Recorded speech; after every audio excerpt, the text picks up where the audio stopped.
Hello everyone, myself Ram Vilas Singh, lecturer in Mechanical Engineering from Government Polytechnic College Chittorgarh. आज हम पढ़ने वाले हैं CNC and automation subject related topic constructional details of CNC machine. और इसमें हम आज देखेंगे location of transducers, control unit and safety and guarding and swarf removal in CNC machine. तो आइए शुरू करते हैं।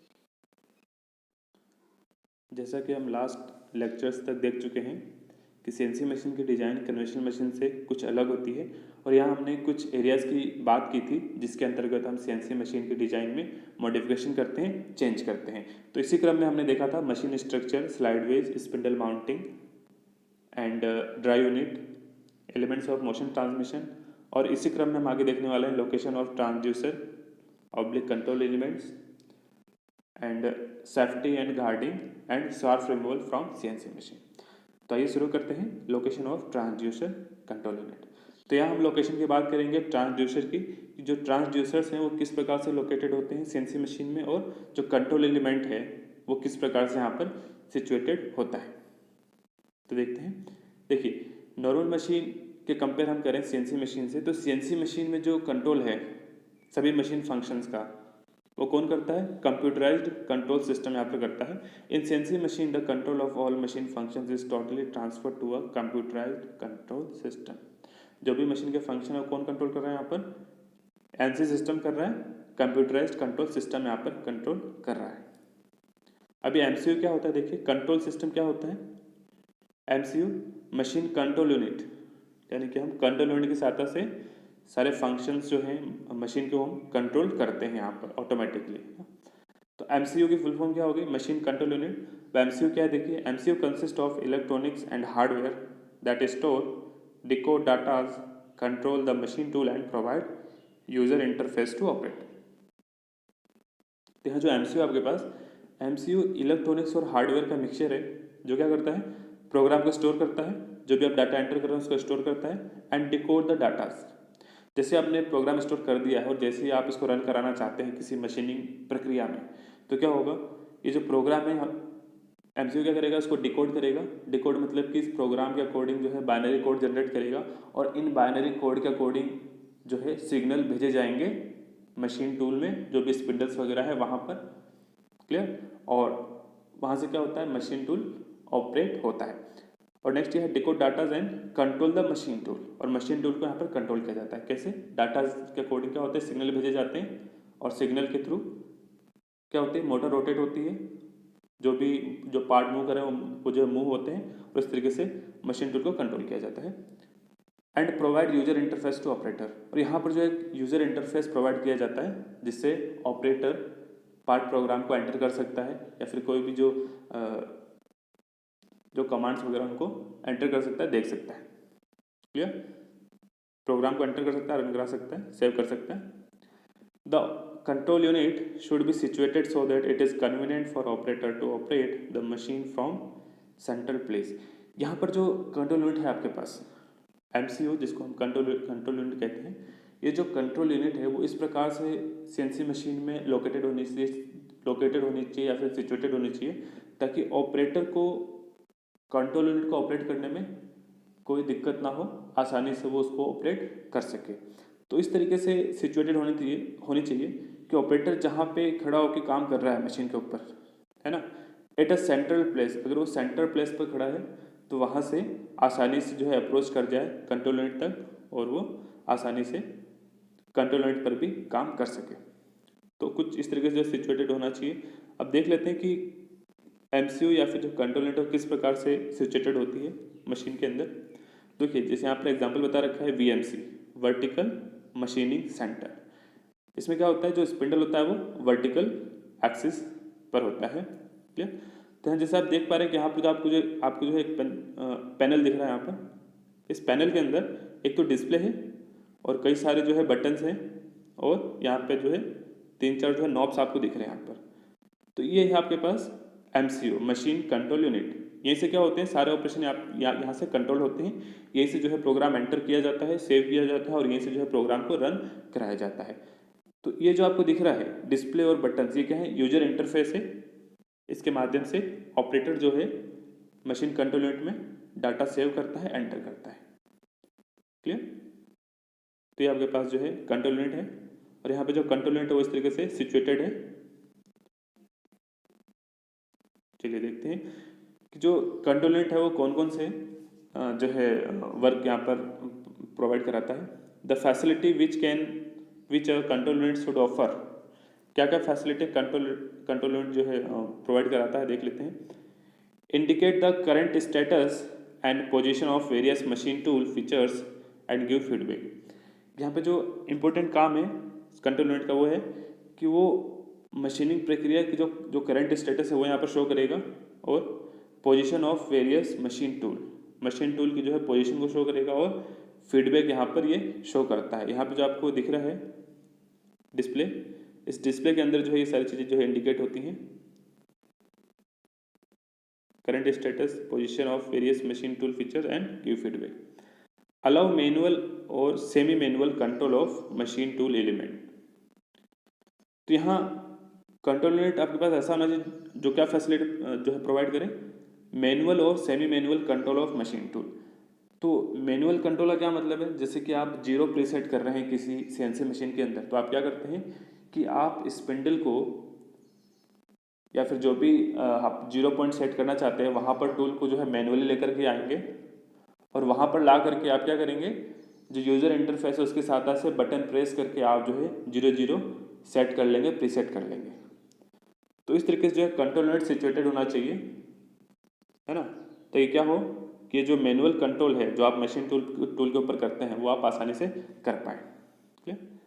And enable machine to be programmed, ये तो मेन काम है ही कंट्रोल यूनिट का, कि जो है कंट्रोल यूनिट का क्या फैसिलिटी प्रोवाइड करता है कि आप मशीन टूल के अंदर हम जो है प्रोग्राम एंटर करा सकते हैं इस इंटरफेस के द्वारा। ठीक है, इंटरफेस के द्वारा हम प्रोग्राम को एंटर कराते हैं। तो मेनली जो है ये 3 फंक्शन यहाँ पर फैसिलिटी प्रोवाइड की जो है कराई जाती है कंट्रोल यूनिट के द्वारा। देख लेते हैं। अब इसमें हमने देखा कि कंट्रोल यूनिट जो है क्या काम करता है, किस प्रकार से ये जो है किसी भी मशीन के अंदर हमें जो दिखता है। क्लियर? देख लेते हैं कि किस प्रकार से सिचुएटेड हो सकता है। ठीक, control unit part of for allowing manual control and programming of the machine. ठीक, यानी कि इजीली मैनुअल कंट्रोल के लिए और प्रोग्रामिंग के लिए, यानी कि कंट्रोल यूनिट पे जो है आसानी से ऑपरेटर काम कर पाए और जो है प्रोग्रामिंग कर पाए।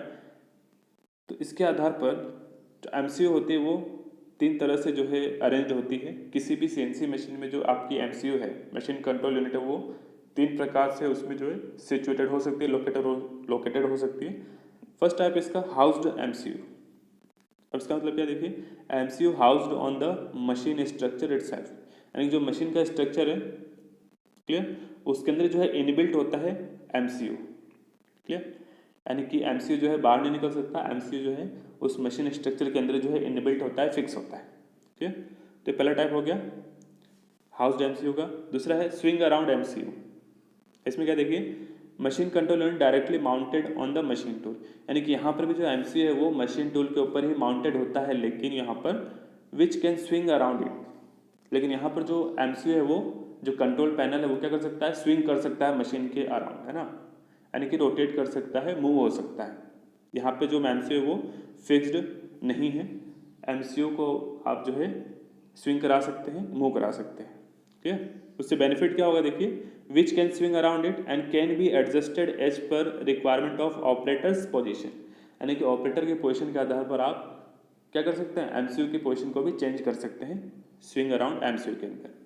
थर्ड टाइप है आपके पास स्टैंड अलोन एमसीयू। ठीक है, देखिए हाउस्ड में तो इनबिल्ट था मशीन स्ट्रक्चर में ही, स्विंग अराउंड में जो है स्विंग अराउंड एमसीयू में क्या है कि मशीन टूल से अटैच्ड तो है, यानी कि मशीन जो आपकी है उससे एमसीयू अटैच्ड तो है, लेकिन यहाँ पर हम क्या कर सकते हैं, एमसीयू को मूव करा सकते हैं। और स्टैंड अलोन में क्या होता है, देखिए MCU is enclose in separate cabinet, यहाँ जो एमसीयू होगा वो मशीन टूल से अटैच्ड नहीं होगा। ठीक है, और इस एमसीयू को हम जो है नियर बाय लोकेशन पर रख सकते हैं मशीन का, या फिर किसी जो है अन्य जगह पर हम इसको रख सकते हैं। क्लियर, तो इस तरीके से जो है 3 फैसिलिटीज़ हैं, 3 तरह से इसको जो है लोकेट कर सकते हैं कंट्रोल यूनिट को। तो आई होप आपको क्लियर हुआ होगा कंट्रोल यूनिट क्या होता है, मैन फैसिलिटी क्या प्रोवाइड कराता है और किस तरह से हम इसको लोकेट कर सकते हैं सीएनसी मशीन के अंदर। नेक्स्ट देख लेते हैं। अब हम देखेंगे ट्रांसड्यूसर के बारे में। The facility for indication of present status of machine features and to give feedback. तो यहाँ हमें जो मशीन फीचर्स हैं उसकी हमें जो है कंटिन्यूस मॉनिटरिंग करनी होती है यहाँ पर, यानी कि टूल की क्या स्थिति है, वर्कपीस की क्या स्थिति है, तो इसकी हमें जो है कंटिन्यूस मॉनिटरिंग करनी होती है और साथ में हमें क्या क्या करना होता है, फीडबैक यहाँ पर देना होता है कंट्रोल सिस्टम को। क्लियर। तो यहाँ पर हम फीडबैक क्यों देते हैं, फीडबैक कैसे देते हैं, फीडबैक के लिए हम क्या करते हैं कि जो स्लाइड्स की मूवमेंट है उसको जो है कंटिन्यूसली मॉनिटरिंग करते हैं और मॉनिटरिंग करके एक जो है सिग्नल जनरेट होता है according to the position, according to the speed of slide, और उसके अकॉर्डिंग क्या होता है, सिग्नल जनरेट होता है और वो हम किसको भेजते हैं, as a feedback control system को भेजते हैं और इस प्रकार जो है फीडबैक भेजा जाता है। तो फीडबैक डाटा को कलेक्ट करना और फीडबैक डाटा को भेजना कंट्रोल सिस्टम को, ये काम कौन करता है, ट्रांसड्यूसर्स यहाँ पर करता है। क्लियर। ये काम किसका होता है, ट्रांसड्यूसर्स का होता है। Clear. For this purpose transducer are used, यानी कि जो फीडबैक डाटा सेंड करने हैं कंट्रोल यूनिट को, फीडबैक ले करके और जो फीडबैक सेंड करना है वो कौन करता है, वो एक डिवाइस करता है जिसका नाम क्या है, ट्रांसड्यूसर है। देखते हैं ट्रांसड्यूसर क्या है। Transducer is a device which convert one energy form into another form of energy, यानी कि ट्रांसड्यूसर एक ऐसी डिवाइस है जो एक एनर्जी फॉर्म को दूसरे एनर्जी के फॉर्म में कन्वर्ट करती है यहाँ पर। जैसे कि अगर हम मैकेनिकल ट्रांसड्यूसर की बात करें तो क्या करेगा, मैकेनिकल एनर्जी को इलेक्ट्रिकल एनर्जी में कन्वर्ट करता है। ठीक है। तो यहाँ मेनली ट्रांसड्यूसर का क्या काम है कि ट्रांसड्यूसर जो है पार्ट की मूवमेंट्स को, यानी कि जो भी पार्ट मूव कर रहा है यहाँ पर, रोटेटरी मूवमेंट या फिर जो है ट्रांसलेटरी मूवमेंट, तो इन मूवमेंट को मॉनिटर करता है और इसके अकॉर्डिंग क्या करता है, वो इलेक्ट्रॉनिक सिग्नल जनरेट करता है यहाँ पर। यानी कि जो मैकेनिकल एनर्जी को इसने किस में कन्वर्ट किया है, इलेक्ट्रिकल एनर्जी में कन्वर्ट किया है। तो जैसे कि आप देख पा रहे हैं कि यहाँ पर जो है आपको दिख रहा है स्लाइड, और स्लाइड भी दिख रहा है यहाँ पर, और यहाँ पर जो है लीड स्क्रू भी आपको दिख रहा है। ठीक है। किसी जो है एक्सिस के अबाउट मूवमेंट के लिए यहाँ पर जो है ड्राइव यूनिट लगाई हुई है, ड्राइव यूनिट है, स्लाइड वे है, और ये जो है स्लाइड है, जो टेबल है आपके पास। ठीक है। तो यहाँ पर हमने जो है दो लगा रखे हमने ट्रांसड्यूसर। पहला लगा रखा हमने रोटरी, यानी कि जो स्क्रू आपका रोटेट कर रहा है, तो स्क्रू की जो रोटेशनल मोशन है उसको मॉनिटर करने के लिए, ठीक है, उसका फीडबैक सेंड करने के लिए हमने आप लगाया है रोटरी इनकोडर, यानी कि रोटरी ट्रांसड्यूसर्स, जो हमने कहाँ फिट किया है, इस लीड स्क्रू पे हमने फिट कर दिया है। ठीक है। दूसरा है देखिए लीनियर इनकोडर। इसका मतलब क्या है कि जो लीनियर मोशन है उसको मॉनिटर करता है और उसके अकॉर्डिंग जो है फीडबैक डाटा सेंड करता है कंट्रोल सिस्टम को। तो यहाँ जो आपके पास टेबल है, टेबल जो है लीनियर मूवमेंट कर रहा है लेफ्ट या राइट, तो इसकी पोजीशन को ट्रेस करता है, मॉनिटर करता है लीनियर इनकोडर, या फिर हम जिसको बोल सकते हैं लीनियर ट्रांसड्यूसर, और इस तरीके से ये फीडबैक डाटा सेंड करता है कंट्रोल सिस्टम को। तो इस तरीके से जो यहाँ पे जो सिचुएटेड है, लोकेटेड है ट्रांसड्यूसर्स, रोटरी और linear. Clear. To monitor the position of slides की पोजीशन को मॉनिटर करने के लिए, क्या देखिए स्लाइड की पोजीशन यहाँ पे जो मॉनिटर की जा रही है, स्लाइड का मतलब क्या हुआ, टेबल है ना, टेबल के पोजीशन को मॉनिटर की जा रही है यहाँ पर दो तरह के ट्रांसड्यूसर से, रोटरी और लीनियर। ठीक है। रोटरी क्या कर रहा है, रोटरी जो लीड स्क्रू है उसकी जो है रोटेशनल मोशन को जो है मॉनिटर कर रहा है, और यहाँ जो लीनियर वो क्या कर रहा है, जो लीनियर मोशन है टेबल की उसको मॉनिटर कर रहा है यहाँ पर। To monitor the position of slide two types of transducer are used. पहला होता है linear transducers should be position. Linear transducer जो है किस प्रकार से पोजीशन होना चाहिए देख लेते हैं। Near to the sliding surface and lead screw, यानी कि जो स्लाइडिंग सरफेस है आपके पास, जो सरफेस स्लाइड हो रही है, यानी कि टेबल यहाँ पर स्लाइड हो रही है, तो इसकी सरफेस के पास होना चाहिए और लीड स्क्रू के पास होना चाहिए। तो जैसे कि इस तरीके से यहाँ पे हमने जो है इसके पास अटैच जो इसको लोकेट किया हुआ है टेबल के जस्ट पास में। ठीक है। And in an accessible position for maintenance purpose, और यहाँ पर हमें इस तरीके से लोकेट करना है ताकि अगर जब हम इसका मेंटेनेंस करना चाहें तो इजी वे में हम इसका मेंटेनेंस कर सकें, ठीक है, ओपन करके अनस्क्रू करके इसको हम जो है मेंटेनेंस कर सकें। तो मुझे दो पॉइंट का ध्यान रखना होता है लीनियर ट्रांसड्यूसर्स की पोजिशनिंग में। Next is rotary transducer. यहाँ पे जो रोटरी जो है ट्रांसड्यूसर लगा हुआ है, तो इसकी लोकेशन किस प्रकार से हम रखते हैं, देखिए पहला eight the driving end of lead screw, यानी कि जहाँ पर लीड स्क्रू का ड्राइविंग एंड है, जैसे यहाँ पर जो है डीसी मोटर लगा हुआ है, मतलब ड्राइविंग एंड तो इसका जो है यहीं पर है और फ्री एंड इसका यहाँ पर है। This is the free and and this is the driving and, यानी कि या तो हम रोटरी ट्रांसड्यूसर को या तो हम जो है ड्राइविंग एंड पर लगाएंगे लीड स्क्रू के, या फिर हम फ्री एंड पर लगाएंगे, कहाँ पर, लीड स्क्रू के फ्री एंड पे, या फिर जो लीड स्क्रू के ड्राइविंग एंड पर लगाएंगे। Clear, at the driving end of lead screw, second at the free end of lead screw. Clear, on the nut if a screw and rotating nut system is used. Clear, अगर यहाँ पर rotating nut system use किया हुआ है तो हम यहाँ पर जो है नट पे भी हम यहाँ पर रोटरी ट्रांसड्यूसर को लोकेट कर सकते हैं। तो इस प्रकार हमने देखा कि ट्रांसड्यूसर क्या होते हैं और कंट्रोल यूनिट क्या होता है और किस प्रकार से ये लोकेटेड किए जाते हैं। कंट्रोल यूनिट जो है तीन तरह से लोकेट किए जा सकते हैं, और यहाँ पे जो आपके पास ट्रांसड्यूसर्स हैं दो प्रकार के होते हैं और उनके जो लोकेटिंग जो फीचर्स हैं उस तरीके से हम देखते हैं किस प्रकार से इनको लोकेट करते हैं।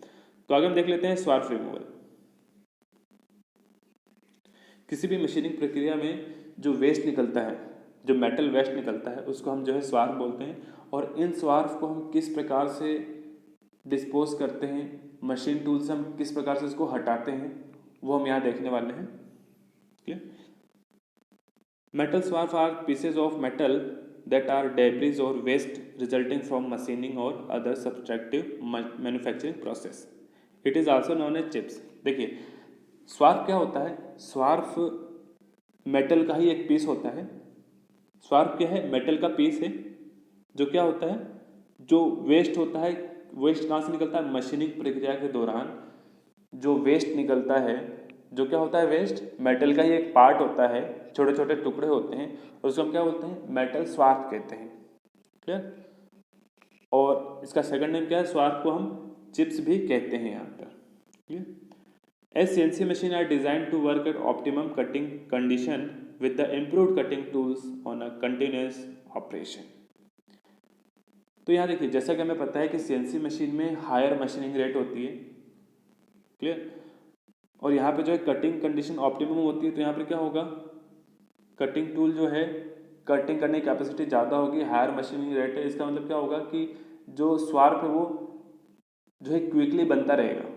स्वार्फ या जो चिप्स है वो बहुत ही जो है हायर रेट से यहाँ पर बनते हैं, और उनको जो है डिस्पोज करना बहुत ज़रूरी है एक सिस्टम के द्वारा। क्लियर, तो देखिए A CNC machine are designed to work at optimum cutting speed, cutting condition with the improved cutting tool as on a continuous operation. Since the cutting time is much more in CNC machine, the volume of swarf generated is also more.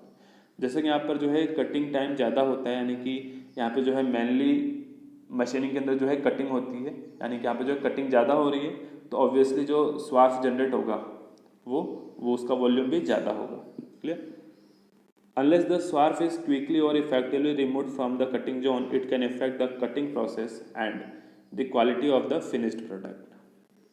तो देखिए यहाँ पर जो chips generate हो रहे हैं, यहाँ पे जो चिप्स हैं, जो स्वार्फ है वो अधिक मात्रा में जनरेट हो रहे हैं, अधिक मात्रा में प्रोड्यूस हो रहे हैं। तो इन स्वार्फ को, चिप्स को हमें जो है क्विकली और इफेक्टिवली क्या करना है, रिमूव करना है कटिंग जोन से और मशीन टूल से। अगर हम नहीं करेंगे क्विकली रिमूव तो क्या होगा, ये जो है इफेक्ट डालेगा मशीनिंग प्रक्रिया पे, जो ऑटोमेशन है उस पर जो इसका इफेक्ट आता है। तो हमें क्या करना है, इस प्रकार से सिस्टम डिजाइन करना है ताकि जो स्वार्फ है, जो चिप्स जो बन रहा है, जो जनरेट हो रहा है अधिक मात्रा में, वो क्विकली और इफेक्टिवली जो है रिमूव होता रहे कटिंग जोन से भी और मशीन टूल से भी। ठीक है,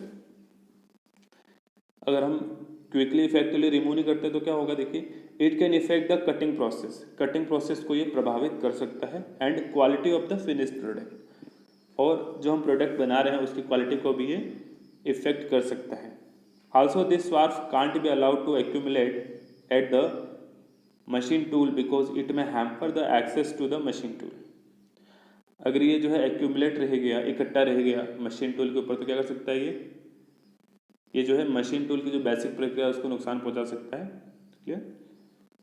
इन addition some auxiliary function like automatic component loading और automatic tool changes may also be affected by accumulation of स्वार्फ।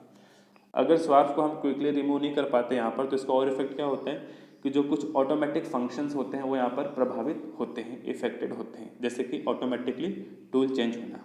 Clear. To avoid this problem, यानी कि इससे जितनी भी सारी प्रॉब्लम्स हो रही हैं एक्यूमुलेटेड होने से, यानी कि क्विकली अगर हम स्वार्फ को रिमूव नहीं करें, चिप्स को रिमूव नहीं करें, तो इससे जो प्रॉब्लम्स क्रिएट हो रही हैं, तो इन प्रॉब्लम्स को अवॉइड करने जो है क्या तरीका, देखिए an efficient swarf control system should be provided.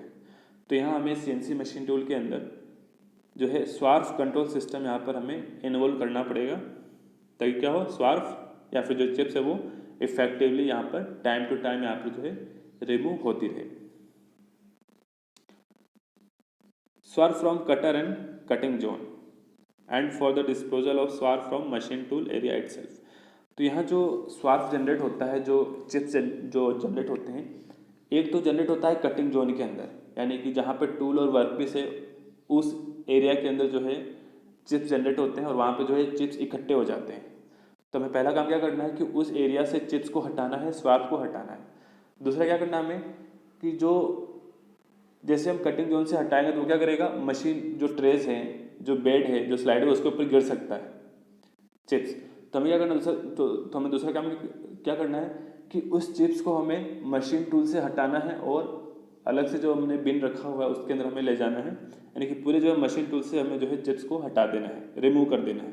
तो पहला हम हटाएंगे कटिंग जोन से, जहाँ जो है टूल और वर्कपीस मेनली जो है कटिंग हो रही है, और दूसरा हम जो है पूरे मशीन से हम इसको हटा देंगे, यानी कि disposal of swarf from the machine tool area itself. तो हम सबसे पहले देखते हैं swarf removal from cutting zone, यानी कि जहाँ पर टूल और वर्कपीस जो है कटिंग कर रहे हैं, मशीनिंग प्रक्रिया हो रही है, वहाँ से हम किस प्रकार से स्वार्फ को रिमूव करते हैं, हम इसके बारे में देखेंगे। Swarf removal from cutting zone is generally taken care of by the design configuration of machine. ठीक है। स्लैंट बेड और vertical bed turning centre have the advantage over flat bed horizontal bed configuration in that swarf does not accumulate on the guideways. देखिए अगर आपके पास कोई ऐसी machine है ना, जिसका जो बेड कैसा है, बेड या तो स्लैंट बेड है, यानी किसी जो है एंगल पे झुका हुआ बेड है, या फिर जो है वर्टिकल बेड है, तो क्या होगा, जो स्वार्फ जो चिप्स है वो एक्यूमुलेट होगा ही नहीं, इकट्ठा होगा ही नहीं, और अपने आप क्या होगा, ग्रेविटी से वो नीचे गिर जाएगा, मतलब कटिंग जोन से वो अपने आप हट जाता है। किसी कंपेरिजन में फ्लैट बेड होगा तो क्या होगा, एक्यूमुलेट हो जाएगा स्वार्फ आपका, और हॉरिजॉन्टल बेड होगा तब भी वो एक्यूमुलेट हो जाएगा। क्लियर। तो स्लैंट बेड और वर्टिकल बेड टर्निंग सेंटर के अंदर ये फ़ायदा होता है कि क्या होता है, स्वार्फ अपने आप ही जो है ग्रेविटी से जो है कटिंग जोन से हट जाता है, एक्यूमुलेट नहीं होता है। और इसी प्रकार से देखें तो हॉरिजॉन्टल मशीनिंग सेंटर्स जो होते हैं वो एडवांटेजियस होते हैं वर्टिकल मशीनिंग सेंटर के कंपैरिजन में, यानी कि एचएमसी मशीन जो है वो वीएमसी से बेहतर होती है स्वार्फ रिमूवल में यहाँ पर। ठीक है। But swarf removal from gravity is not adequate in CNC machine. तो यहाँ पर हम जैसा कि देखा हमने कि स्लैंट बेड, वर्टिकल बेड और हॉरिजॉन्टल मशीनिंग सेंटर के अंदर क्या हो रहा है कि ग्रेविटी से जो स्वार्फ रिमूवल हो रहा है और जो चिप्स हट रहे हैं वो किससे हो रहे हैं, ग्रेविटी से अपने आप हो रहे हैं। तो ग्रेविटी से चिप्स हटाना एडिक्वेट नहीं है, पर्याप्त नहीं है, हमें कुछ अलग से कुछ सिस्टम यहाँ पर प्रोवाइड कराने होंगे ताकि जो चिप्स हैं वो क्विकली जो है रिमूव हो सकें कटिंग जोन से। तो हम क्या करते हैं, देखिए, to supplement the gravity system multiple coolant jets are arranged around the cutting tool and the coolant under pressure takes away the accumulated swarf from the cutting area. तो यहाँ पर हम क्या करते हैं, देखिए, हम जो है कूलेंट जेट्स होते हैं जेट्स होते हैं जिनके थ्रू क्या होता है कि अंडर प्रेशर यानी कि प्रेशर के साथ जो है कूलेंट निकलता है और जो भी एक्यूमुलेटेड स्वार्फ है उसको रिमूव करता है, ठीक है, कटिंग एरिया से। और also on some machine it is possible to program coolant wash.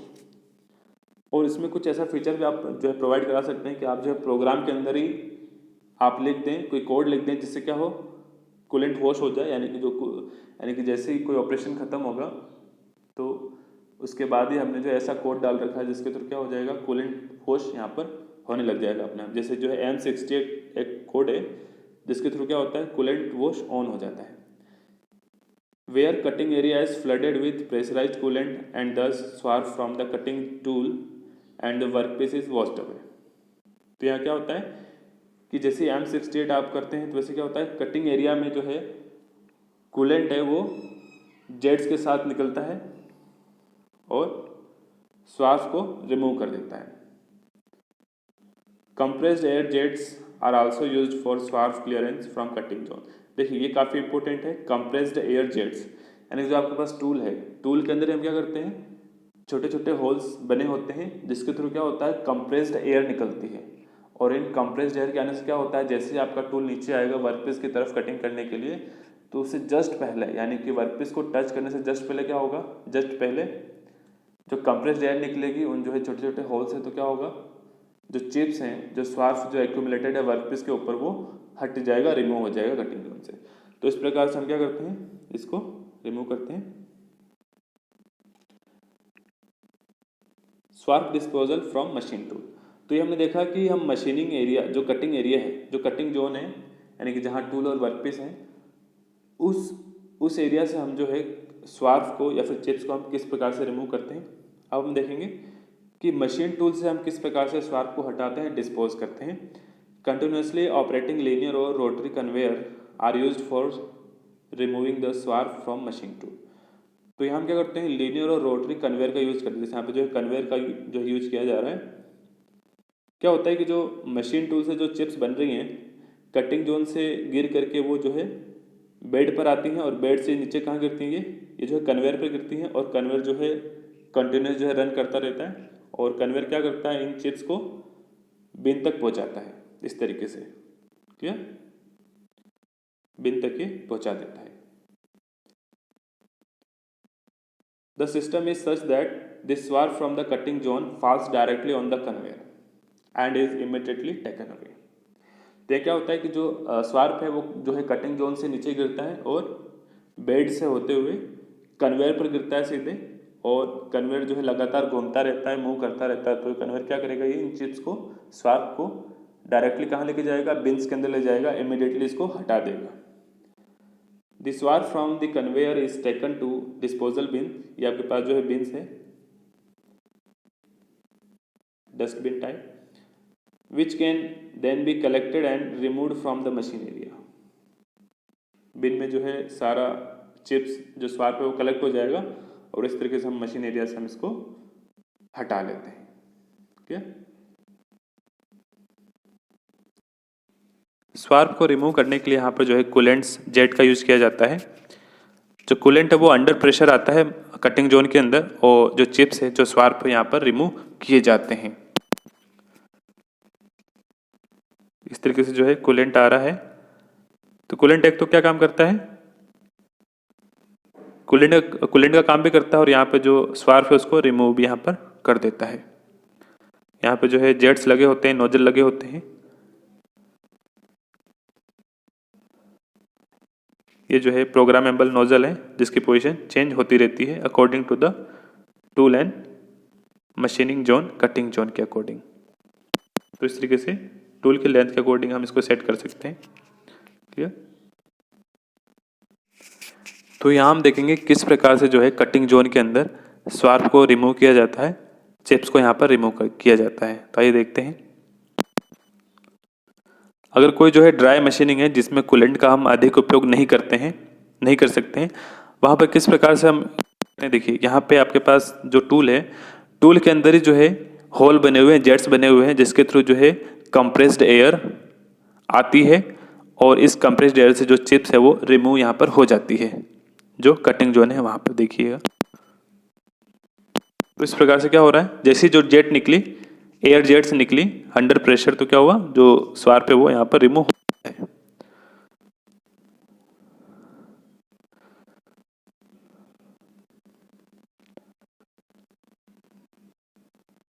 Through air blast. जब भी आपको डीप पॉकेट बनाने हो तो इस तरीके से मशीनिंग प्रक्रिया के दौरान भी देखिए यहाँ पे जो है कंप्रेस्ड एयर आ रही थी और जो चिप्स हैं वो बाहर निकल रहे हैं। तो इस प्रकार से आप देख पा रहे हैं कि किस तरह से जो है कंप्रेस्ड एयर टूल से यहाँ पे जो है निकल रही हैं जेट्स, देख लीजिए। तो इस प्रकार से यहाँ पर हम यहाँ देखेंगे किस प्रकार से चिप्स को, स्वार्प को हम जो है मशीन टूल से रिमूव करते हैं कन्वेयर के through, linear and rotatory conveyor के थ्रू। इस तरीके से जो है कन्वेयर के अंदर चिप्स आपकी ट्रांसपोर्ट की जाती है। कहाँ पर, जो बिन्स लगे होते हैं वहाँ पर इस प्रकार बिन्स लगा हुआ है, बिन्स के अंदर इसको जो हम ला करके एक्यूमुलेट कर देंगे और फिर हम इसको हटा लेंगे मशीनिंग एरिया से।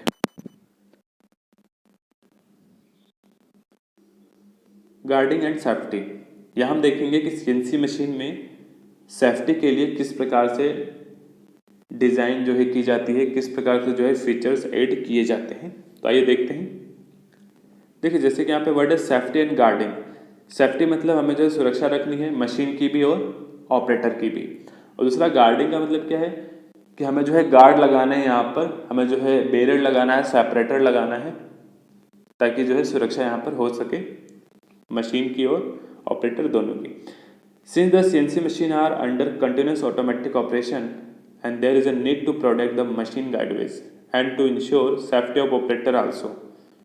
Okay, since the machine runs at a high speed with the automatic auxiliary operations, ये जो आपके पास सीएनसी मशीन होती हैं, सीएनसी मशीन में मशीनिंग रेट हाई होती हैं। सीएनसी मशीन के अंदर जितने भी स्पिंडल्स और स्लाइड्स हैं वो हाई स्पीड से मूव करती हैं।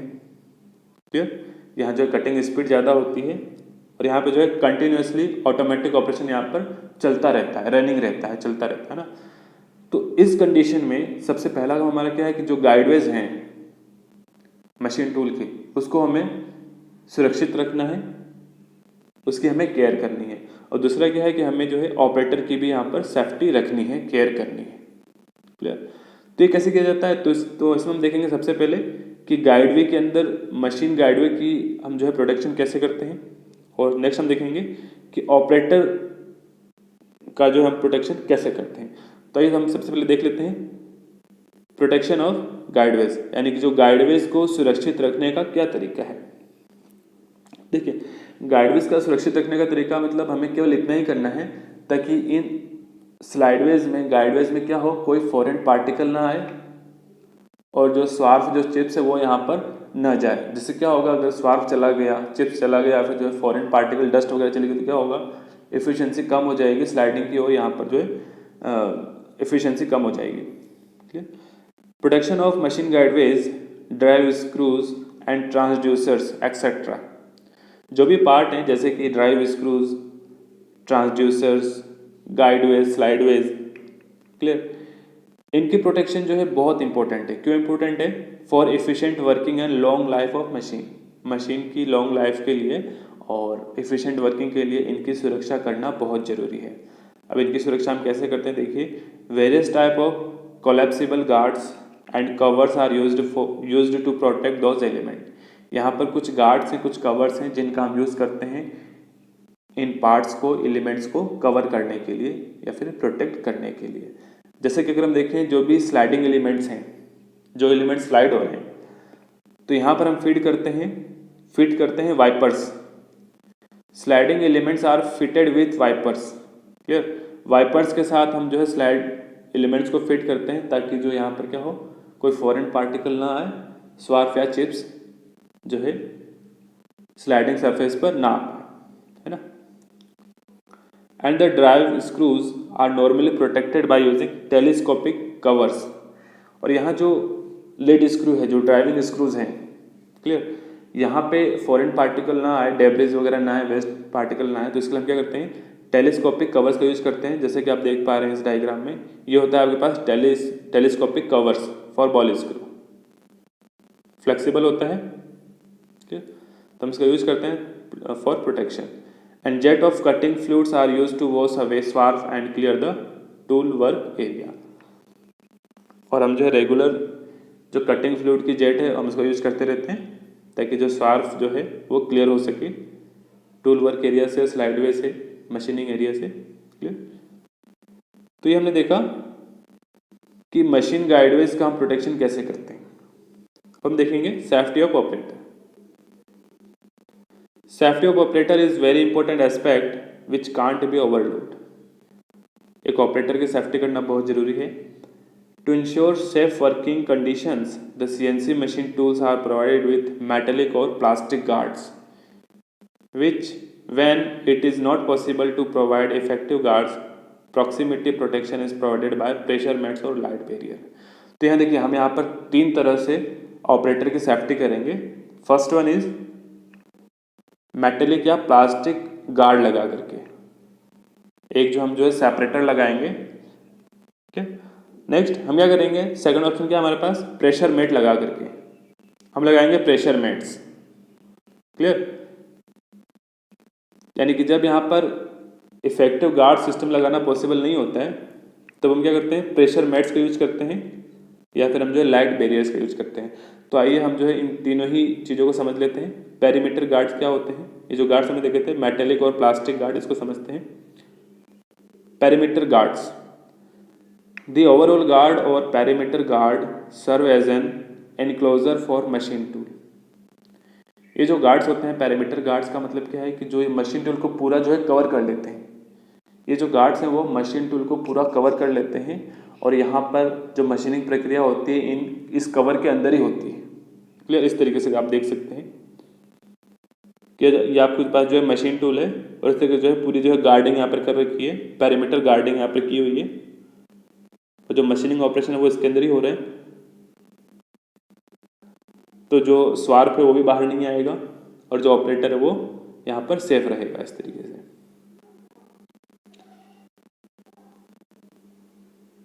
The perimeter guards protect the operator against flying स्वार्फ।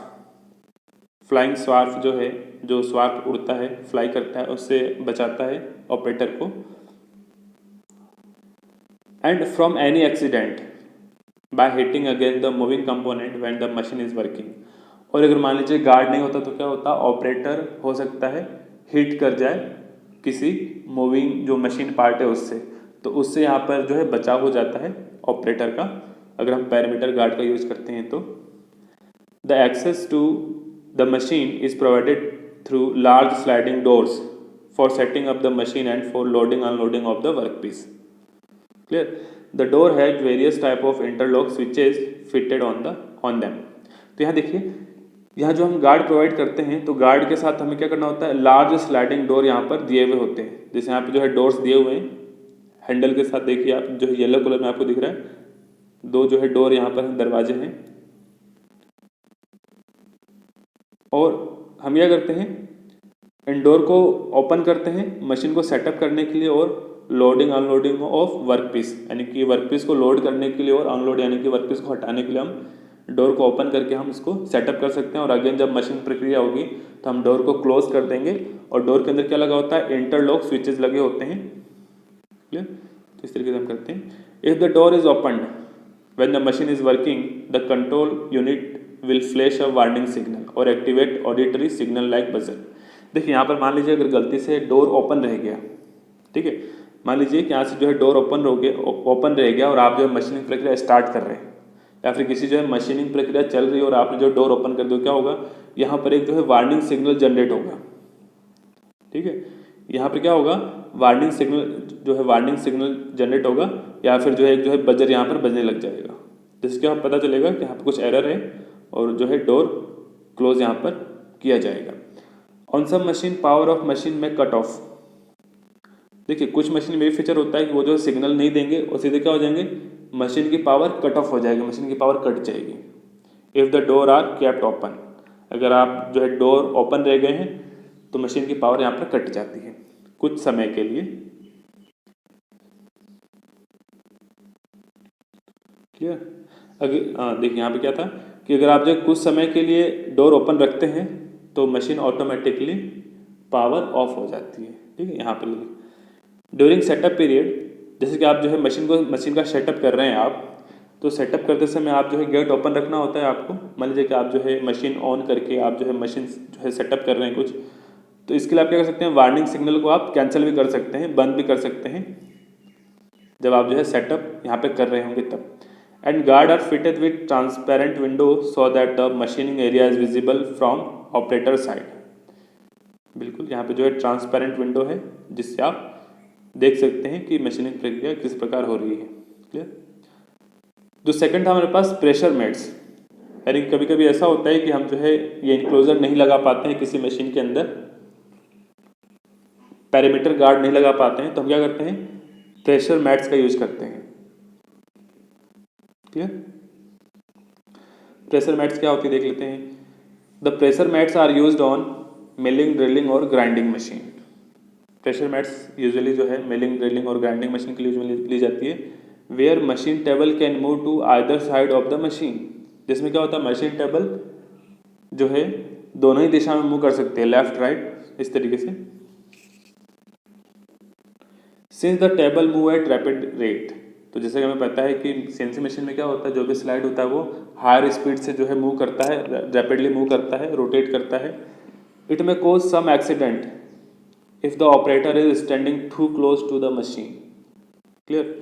अगर कोई ऑपरेटर पास में खड़ा है और मान लीजिए कि जो टूल वगैरह है कुछ ऊपर से आके गिर गया, या फिर जो है वर्क पे साइड गिर गया, या फिर कोई एक्सीडेंट हो गया, अगर ऑपरेटर जस्ट पास में खड़ा है मशीन के, तो क्या होगा, जो प्रेशर मेट है आपका वो बिल्कुल सेंसिटिव होता है। जैसे कोई टूल ऊपर से गिरेगा प्रेशर मेट पे तो क्या होगा, जैसे ये जो आपके पास प्रेशर मेट है, जैसे मान लीजिए कोई टूल या फिर कुछ वर्क पीस गिरा ऊपर से, तो प्रेशर मेट पे प्रेशर लगेगा और जो है इस प्रेशर को सेंस किया जाएगा जो कंट्रोल यूनिट से, और ऑटोमेटिकली क्या हो जाएगी, मशीन यहाँ पर बंद हो जाएगी। अब फिर मान लीजिए ऑपरेटर के अलावा भी कोई पर्सन यहाँ पर आ जाता है, जिससे क्या हो सकता है, इस मशीन से जो है हार्म हो सकता है। तो मशीन जो है ऑटोमेटिकली जो है प्रेशर को सेंस करके, मैट के थ्रू प्रेशर को सेंस करके मशीन यहाँ पर ऑफ हो जाती है। The pressure mat are placed around the machine and if someone crosses the mat a warning signal is generated. ठीक है, जैसे ही एक्स्ट्रा प्रेशर पड़ता है इस प्रेशर मेट पे तो क्या होता है, वार्निंग सिग्नल जनरेट होता है और कभी कभी मशीन आपकी ऑफ हो जाती है। अगर मान लीजिए हम जो है सेकंड ऑप्शन है लाइट बैरियर, या तो आप जो है प्रेशर मेट का यूज कर सकते हैं या फिर जो है लाइट बैरियर का यूज कर सकते हैं। लाइट बैरियर क्या होता है देखिए, light barrier are provided on milling, drilling और grinding machine. The light barrier consist of a light source usually infrared. यहाँ पे जो लाइट सोर्स होती है वो इंफ्रारेड टाइप की होती है। Sending a beam to light sensitive cell, if anything obstructs the lights beam a warning signal is generated. तो यहाँ पर क्या होता है, यहाँ पर हमारे पास लाइट बैरियर के अंदर एक लाइट सोर्स होता है जो कि इंफ्रारेड टाइप का होता है, और यहाँ पर एक जो है सेल होता है लाइट सेंसिटिव सेल, यानी कि लाइट जो है सीधी कहाँ जाती है, लाइट सेंसिटिव सेल में जाती है। अगर कोई पर्सन या फिर कोई ऑब्जेक्ट उसको इस बीम को जो ऑब्स्ट्रक्ट करेगा तो क्या होगा, एक जो है वार्निंग सिग्नल जनरेट होगा और ये एमसीयू को भेजा जाएगा और मशीन ऑफ हो जाएगी, या फिर जो है वार्निंग सिग्नल यहाँ पे जनरेट होता है। The light barriers are placed around the machine and they can be made inactive by operator if required, और जब भी आवश्यकता होती है तब हम इसको इनएक्टिव कर सकते हैं। क्लियर। तो यहाँ पर क्या बेनिफिट रहा कि यहाँ पर अगर कोई भी पर्सन मशीन टूल के ज़्यादा ही पास में आ जाता है, क्लियर, तो जो है वार्निंग सिग्नल यहाँ पे जनरेट हो जाते हैं, क्योंकि यहाँ पर जो सिस्टम लगा हुआ है लाइट बैरियर का, ठीक है, लाइट सोर्स और सेंसिटिव सेल का। तो इस तरीके से हमने देख लिया कि सेफ्टी प्रिकॉशन किस प्रकार से रखे जाते हैं, सेफ्टी एंड गार्डिंग। तो इस तरीके से जो आपका चैप्टर है constructional details of CNC machine यहाँ पर कंप्लीट होता है। और अब यहाँ पे जो है इंपॉर्टेंट क्वेश्चन देख लेते हैं। इंपॉर्टेंट क्वेश्चंस एक्चुअली जो है प्रीवियस ईयर्स के क्वेश्चन पे बेस्ड होते हैं और जो क्वेश्चन एग्जाम में आ सकते हैं उस पर बेस्ड होते हैं। जिसके पहला क्वेश्चन हम देख लेते हैं यहाँ पर, why constructional details of CNC machine is different from conventional machine. यानी कि जो कंस्ट्रक्शन डिटेल्स है, जो डिजाइन है कंस्ट्रक्शनल डिजाइन, वो सीएनसी मशीन की कन्वेंशनल मशीन से अलग क्यों होती है, इसको यहाँ पे एक्सप्लेन करना है और 2 एग्जाम्पल लिखने हैं यहाँ पे आपको। Second, explain the method of swarf removal in CNC machine. तो सीएनसी मशीन से हम स्वार्प को कैसे हटाते हैं, कैसे रिमूव करते हैं, ये आपको समझाना है। यहाँ पर आपको कटिंग जोन से स्वार्प को हटाना और मशीनिंग टूल से भी स्वार्प को कैसे हटाते हैं, दोनों को यहाँ पर समझाना होगा। Third question is what type of safety devices are provided in CNC machine and why. Safety devices जो भी हमने देखे, गाइडवे को प्रोटेक्शन के लिए, जो प्रोटेक्शन देने के लिए हम जो क्या यूज़ करते हैं, ऑपरेटर को प्रोटेक्शन देने के लिए हम जो क्या यूज़ करते हैं, लाइट बैरियर, और क्या यूज़ करते हैं, जो पैरीमीटर गार्ड यूज में लेते हैं, और third one is pressure mat हम यूज में लेते हैं। तीनों को यहाँ पर एक्सप्लेन करना होगा। Number 4 is describe the construction and working of recirculating ball screw and nut and what are the benefits to use it in CNC machine. तो यहाँ पर आपको रिसर्कुलेटिंग बॉल स्क्रू का डायग्राम बनाना है, कंस्ट्रक्शन लिखना है, वर्किंग लिखनी है, और यहाँ पर जो क्या बेनिफिट है वो आपको यहाँ पर लिखने हैं। Next and last question is right short note on drive Motors in CNC machine. Drive motor जो हम यूज करते हैं ड्राइव यूनिट्स के अंदर, ठीक है, जो भी मोटर्स हैं स्पिंडल ड्राइव के अंदर भी और फिट ड्राइव के अंदर भी, सबको यहाँ पर जो है ब्रीफली एक्सप्लेन करना है। सीएनसी मशीन के अंदर हम उपयोग में लेते हैं। Thank you.